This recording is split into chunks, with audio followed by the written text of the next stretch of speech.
Guys এই ভিডিওটার মধ্যে দেখেন সবাই আর কি শুভেন্দু অধিকারী ওই নাকি গরুর গোস্ত খাইছে 3 বাড়ি। ওই খাওয়ার পরে আবার বাড়িতে নিয়ে যাওয়ার জন্য গরুর গোস্ত নিয়ে গেছে এখান থেকে।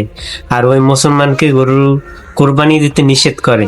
ওই আর কি মুসলমান হিন্দুর ভিতরে আর কি একটা পেস্ট লাগাইবে, তারপরে আর কি রাজনীতিতে আর কি ওই টপে থাকতে চায়। এই হচ্ছে মেন কাহিনী, বুঝছেন?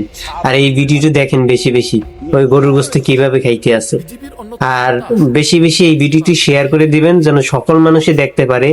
ওর আর কি যত কার্যকলাপ কাজগুলো আছে এগুলো যেন সবাই দেখতে পারে। বেশি বেশি শেয়ার করবেন ইনশাআল্লাহ।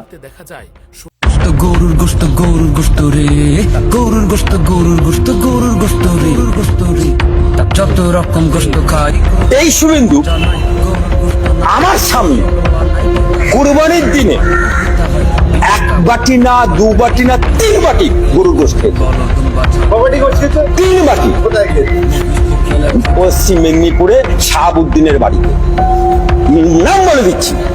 বিজেপির অন্যতম নেতা শুভেন্দু অধিকারী এবার নিজেই খেলেন 3 বাটি গরুর মাংস।